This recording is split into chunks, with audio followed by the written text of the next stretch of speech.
been talking about some of the implications like tampon tax, other things, products in schools. And I should say that I didn't become aware of how rampant period poverty is in the United States, to the degree that women are having to trade sexual favors for money just to buy products. We get a lot of reports of that. There are so many things happening all over the world, including in the US, that equal access to menstrual health in whatever way that comes would address. Sylvia and me. Sylvia and Sylvia me. and me. Sylvia. Sylvia and me. Sylvia. Hi, I'm Sylvia Beckerman, host of the podcast series Sylvia and Me, conversations with extraordinary, inspiring women. Hi, my name is Melissa Berton. I am a high school English teacher and producer of the film Period, End of Sentence, which won an Academy Award in 2019 for Best Documentary Short about menstrual equity, about the placement of a pad machine in a rural village in India, a sanitary pad making machine. I'm thrilled to be here. Hi, I'm Anita Diamant. I am the author of several books. The most recent one is Period, End of Sentence, the new chapter in the fight for menstrual equity, a book which came about because Melissa Berton and the PAD Project, in the afterglow of the Academy Award win, contacted me to ask if I would be interested in writing a book inspired by their wonderful movie. And that's why I'm here today. And we are here at Sylvia and Me. Melissa, Anita, thank you so much for being with me today and taking the time, because this is so important. And most of us don't even realize it. Especially women in my, in my day, you got your period. No one really ever talked about it. We talked about it as being our friend. Not many of us used the word curse at that time, but it's been known by many things. Before we start, I want to go over some amazing statistics, which I know that both of you have talked about, and Anita, you have them in the book. So if you let me, because I think that these need to be known. Period poverty statistics.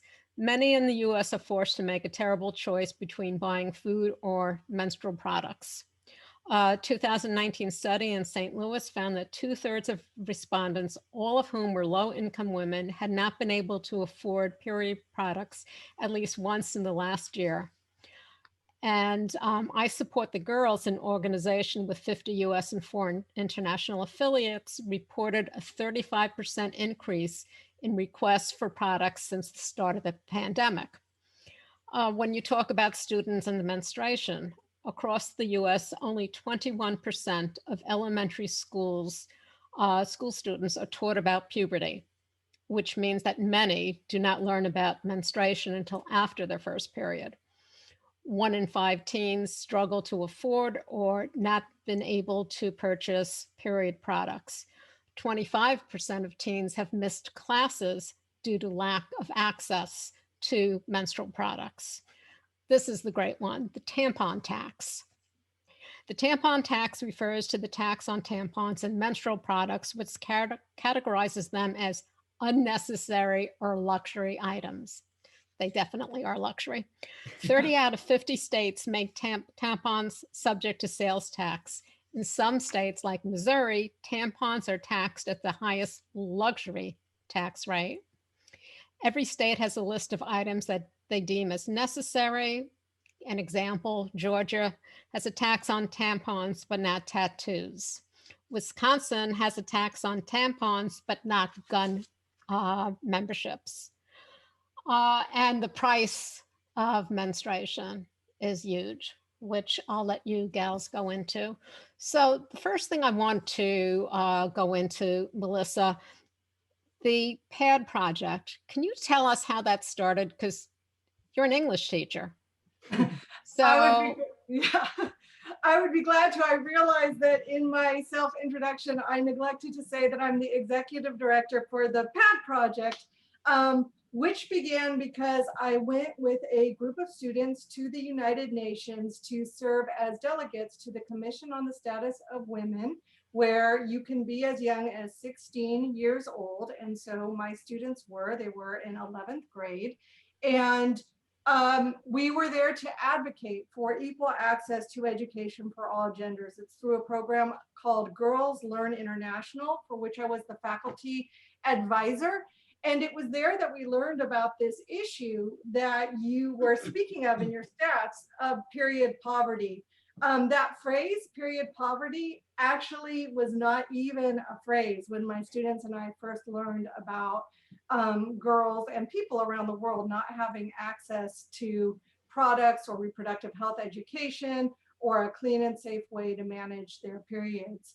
And so we learned about it. We determined we were going to do something about it. We were in a partnership at the time with a Girls Learn International chapter in India with a nonprofit called Action India. They had a community that they were working with in the rural village of Kathikera in northern India who wanted a pad machine. And we also learned about Muruganathan, the inventor of the pad machine. And so we decided we were going to fundraise, we were going to do whatever it took. So some years in the making, but we managed to fundraise to get a machine to our partner community in northern India, and also to get a young director, Raika Zatabshi, and a production crew in India to film it. Okay. And when you accepted the Academy Award, because from that you produced and directed Period, End of Sentence. In your Correct. acceptance, you said a period should end a sentence, not a girl's education. You said it. Yay. And yes, that's true, because who could imagine some of the things, as I said, when I opened, in my day, it wasn't a known thing that maybe you didn't have any. We would run out. Yes. Maybe the school had not a tampon machine. They had a machine in the bathroom, but you needed a quarter. You needed money in order to get something that was a necessity. So you turn to Anita, from what to go further with this. And Anita, did you have any qualms about digging into this?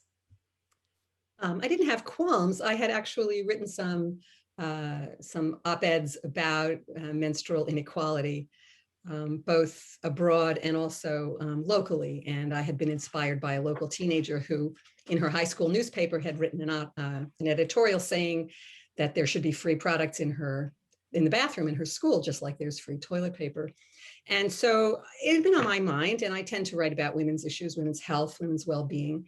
And so I said yes. What I didn't have any idea was the scope of this subject and how many aspects and how many, what the history and the diversity of need and the diversity of problems and the intersection of so many problems around menstruation. So it was a little overwhelming once I started digging into it. So the challenge was figuring out how to get my arms around such a large subject, but in a way that was succinct and would get people to read from the beginning to the end of it. Well, I think you managed to do that. And some of the things that you went into, to me, are just absolutely amazing. Can you go talk about a little bit of the history and some of the myths, almost like the voodoo? I mean, there are people and segments of civilization who think that when women get their period, they are evil and they need to be put someplace else for the time that they have it. Can you go into some of those stories that are frightening?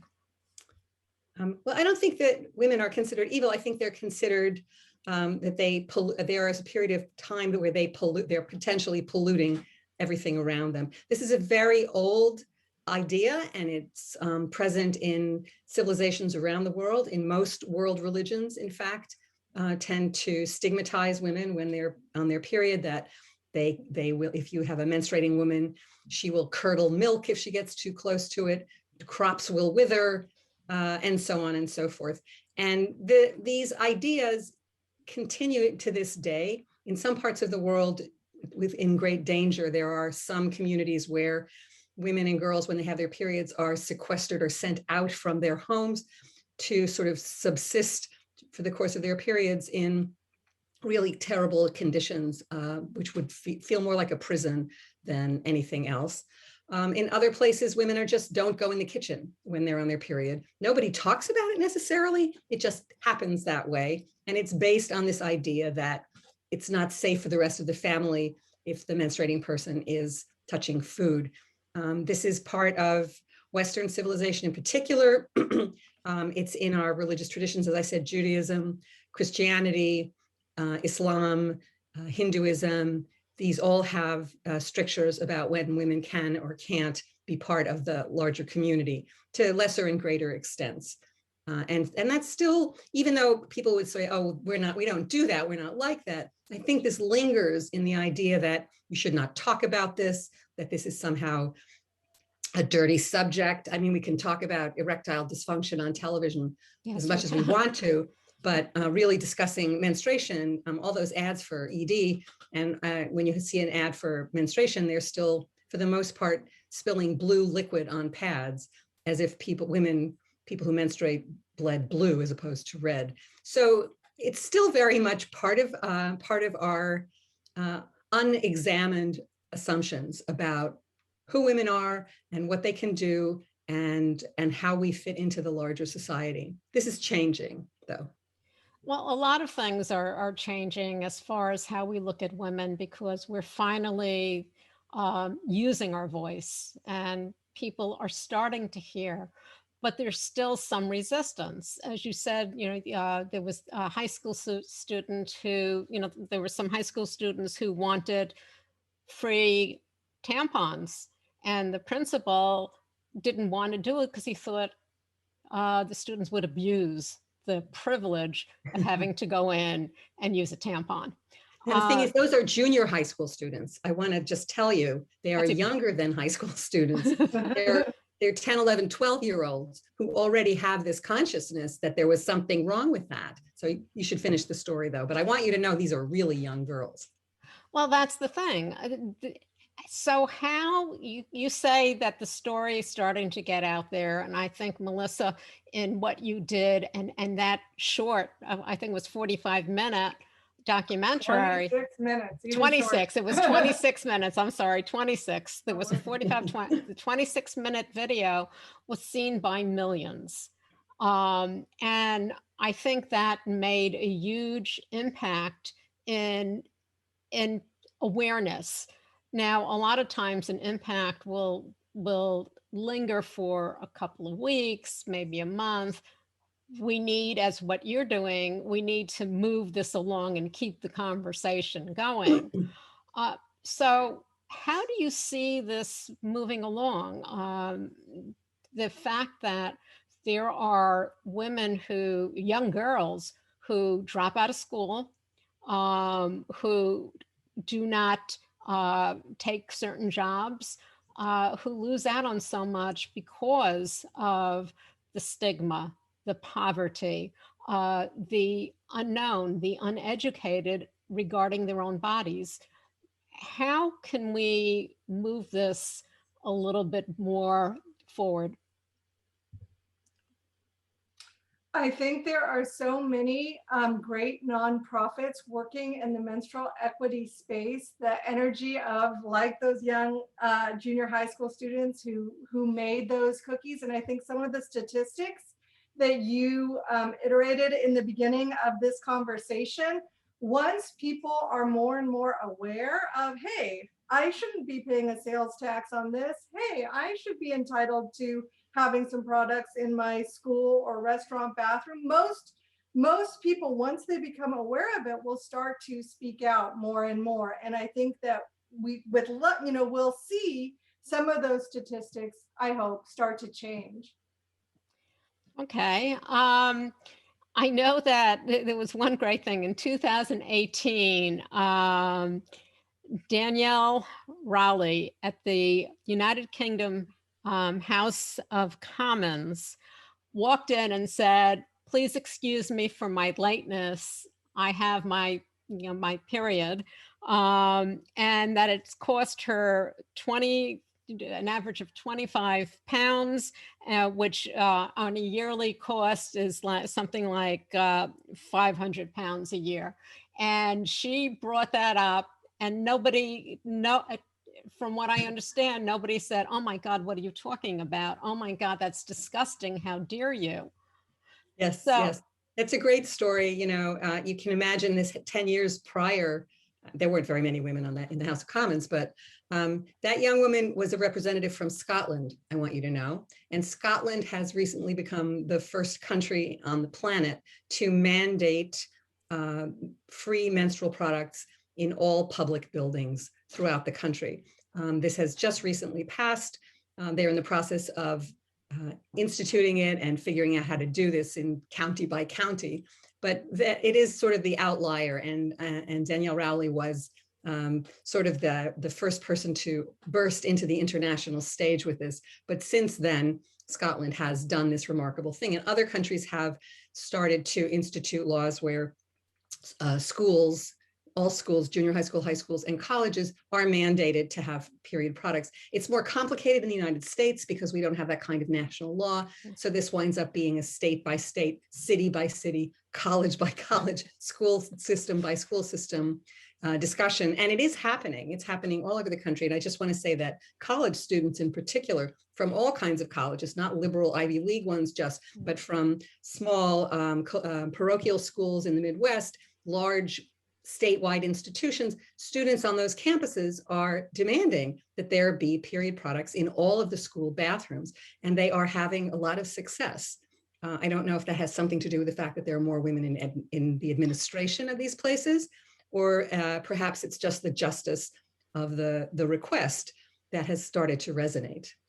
well, I'm sorry, but I'll put my 2 cents here. I think it's probably the fact that there are more women administrators and more women going to school, as students. So, because it's a big business, and you talk about the fact that it is a big business. Can you tell us, because you broke it down into three segments: big period, new period, and social enterprise period. What do you mean by that? Because I don't think people understand what a huge business this is. Oh, it's a multi-million dollar business around the world. I mean, we know the names of some of these organizations, some of the big companies, Unilever, Johnson & Johnson, Procter & Gamble, have been in this business for 100 years. But their products have been pretty much limited. The advertising has been very discreet. And as women have become entrepreneurs and they see places in the market where, for example, tampons are made with materials that are not necessarily safe for the human body, they have created small businesses, which some of them have grown to be quite big, to have all natural products. And this is happening all over the world, period. And then there's new products like period underwear, which is not just Thinx, but there are companies around the world, mostly started by young entrepreneurs who, a lot of them with a Kickstarter campaign, have started companies for menstrual cups, menstrual underwear, period products, and they are creating kind of a new cottage industry, which has pushed the large companies to change the way they market products and the way they produce products to some extent. Social enterprise period, those companies are committed to plowing their profits back into programs like the ones that Melissa described in India, to supply products, and not just products, but education and discussions about clean, safe bathrooms and running water, back into the communities. So while they make enough money to keep the business going, they promise and they put their profits back into the needs of the people of their communities. And this is happening, I mean, this is happening around the world. So women in Africa and Kenya, for example, start a business which employs women to make reusable period products, pads, and employs women and then sells them at cost or less than cost because they'll work with a nonprofit to women and girls in their country. So there's this kind of empowerment around products as well. I don't think you can't fix period inequity, period poverty just with products, but you can fix it when women take control of their lives, control of the means of production, control of the educational system, and are represented at all levels of government and other kinds of administrations as well. And it is happening, not fast enough to help girls who are afraid to go to school because they won't be able to concentrate on their test because they only have one pad for the whole day. So it's not just the dramatic dropping out of school, it's the kind of niggling fear that you have all the time that you can't concentrate on your schoolwork, that you can't try out for the softball team, that you can't. And with that message in your head, that really limits the opportunities and the possibilities for menstruators all over the world. And that's just it. I think you hit on something, education. And it has to start, it could start from the home, it could start from the school. It has to be in conjunction with both. Yes. But I think the schools do have a responsibility. They talk about puberty. Usually, the health classes are they're usually segmented, they're gender specific. And so the boys don't learn about the girls don't learn about the boys. But, there's so much as women, whether binary, non-binary, transgender, there's so much that needs to be known, and not just by the young girls. Right. I mean, there's a lot of single fathers, there's a lot of women who work and maybe the fathers are home. There's a lot of families where the father is the total head of the family, and therefore whatever he says goes. And if he doesn't know anything, then that child is at a loss from the very, very beginning. Absolutely. And the shame, the stigma, the silence, all of that needs to be broken into. I think what you two are doing is starting to break into it. Can you tell us about the millennials as opposed to baby boomers, and how are they dealing with this? Are they more open about it? I'm going to let Melissa talk about this because she works with them, but we're also talking Gen Z, right? I mean, Melissa, your students are not millennials, right? Gen Z, there's so many difference. I basically remember baby boomers, millennials, and then, I don't know what it's called. I'm not keeping up on all of this. So I think the biggest difference is possibly the attitude, where I'll talk to students who are like, we just screened the film for medical students, and one of them said it was an aha moment. I realized I put my tampon in my sleeve when I go to the restroom. I'm a medical student. I deal with, blood and stuff all the time, and yet I can't walk with a pad out or a tampon going to the bathroom. And it's just a kind of shift of attitude. My high schoolers say the same thing. They're just unafraid to talk about their period. And I think this is a huge shift. I tell a story that my daughter, when we were working on the pad project together, she wanted to talk about the pad project at an all school assembly. And I discouraged her because I thought that would be so embarrassing, that she would be made fun of. I couldn't imagine it. I thought it would be horrible. And even though I know we have a progressive school, and even though I was working on the documentary at the time, but like most teenagers, she ignored me entirely. And she went ahead and she talked about it to an assembly with boys and girls. And she says the guy she has a crush on said, dude, did she just talk about her period? That's so cool. I think that that people are readier to accept this than we give them credit for, and younger people are readier. Yep. And the statistics seem to support that. There are a few studies, there's not a lot of studies about this stuff, but there are some studies that show that there's even a shift between millennials and Gen Z about seeing this as perfectly normal, and that they're willing to talk about it with people of all genders. And there's much less shame, there's much less fear around it for them. I think that has to do with a couple, 3 generations of women being in the public eye, speaking out, not being quiet about injustices of all different kinds, and identifying as a menstruator with others. And you can really put yourself in someone else's shoes when you think about, for example, there was a terrible story about when we were putting children in cages at the southern border.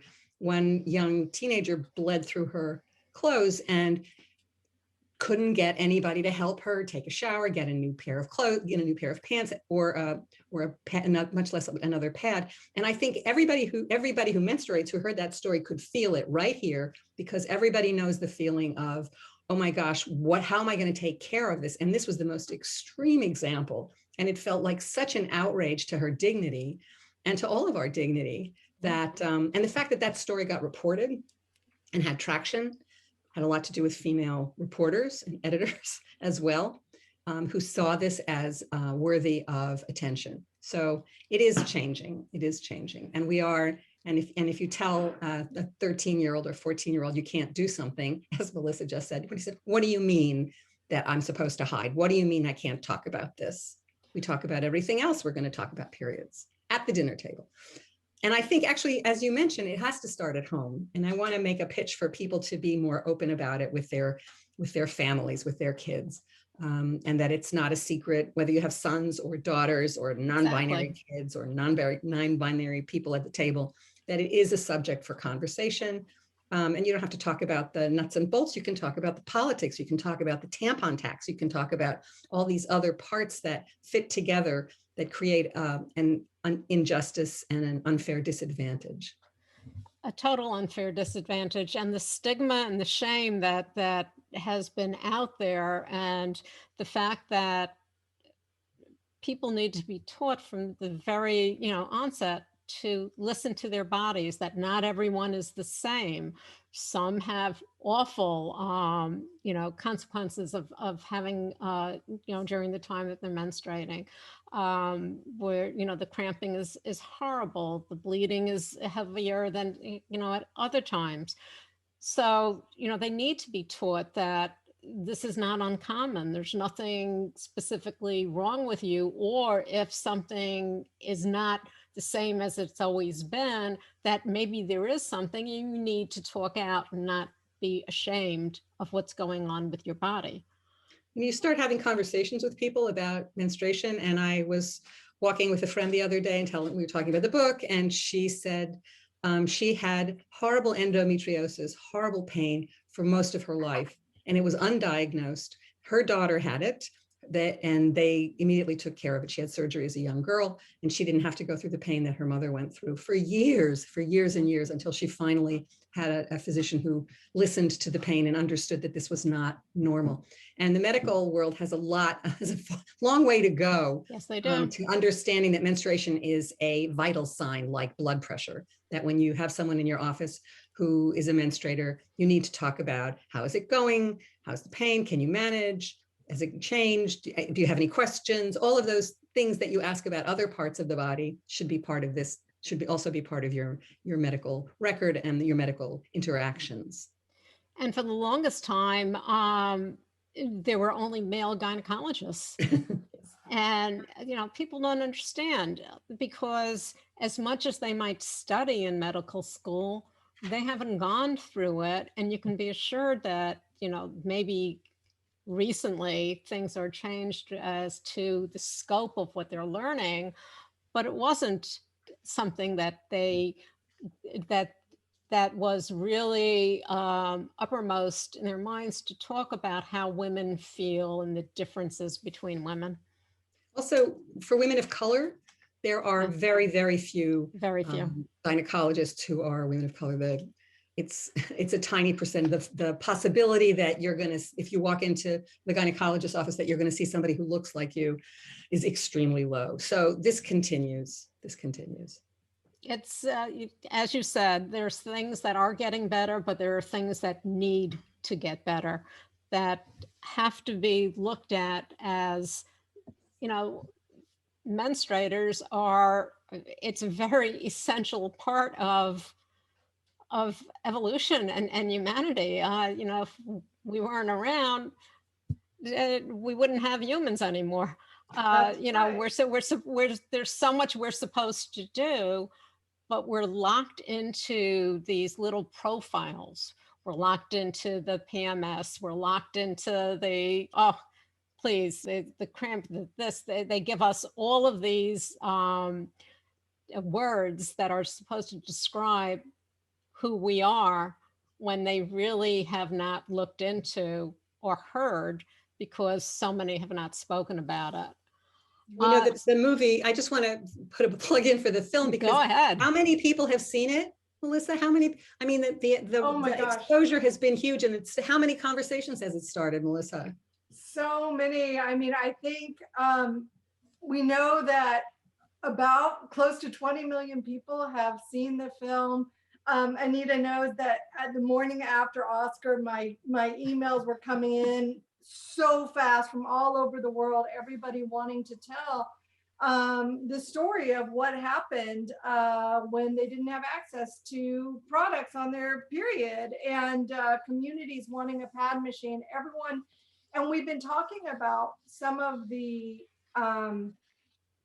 implications like tampon tax, other things, products in schools. And I should say that I didn't become aware of how rampant period poverty is in the United States, to the degree that women are having to trade sexual favors for money just to buy products. We get a lot of reports of that. There are so many things happening all over the world, including in the US, that equal access to menstrual health in whatever way that comes would address. So it's larger than I even realized, sort of going into it. Well, as far as I'm concerned, that documentary should be seen, should be something that is mandated in the schools, in an assembly, not just in one classroom, but they really should do something about it, and it should be seen. And then, of course, the book just expands on it so much. Yes, period, end of sentence is something else that should be mandatory reading, because it will educate so many people. I just want to say that one of the letters that you got, Melissa, that I saw, I got some of they shared some emails with me.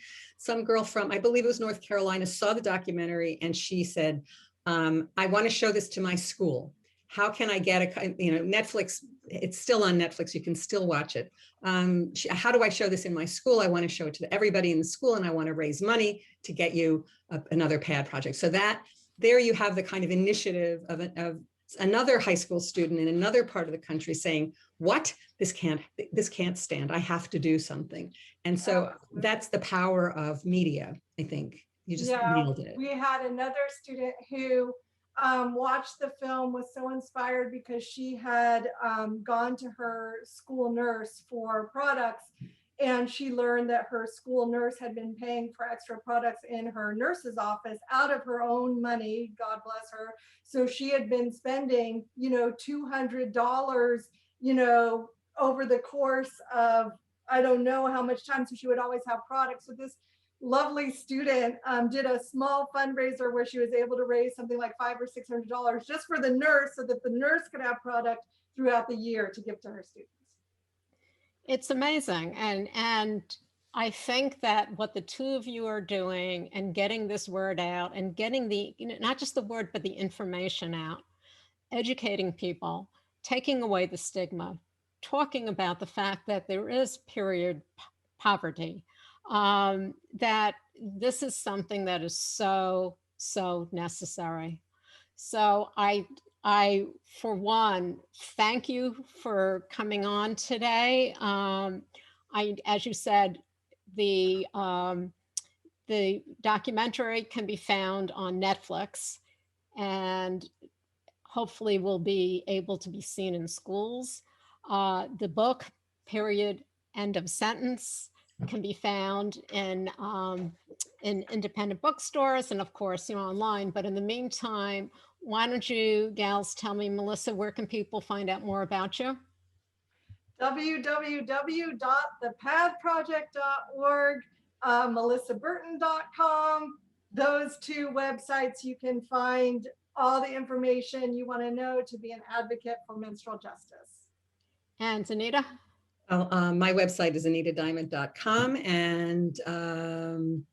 and that includes information about the new book as well as my other work, which includes fiction and nonfiction. This is my most recent effort, and I'm really proud to be associated with the PAD Project and with this real change in world culture. Well, that's it, and that's what we're looking for. So, ladies, I thank you for moving this along. What you're doing is beyond necessary. Thank you for having us. Thank you. Thank you for this great conversation. My pleasure. You can find us on all of your popular podcast platforms. And of course, our website, sylviame.com. Stay safe, stay healthy, and stay tuned.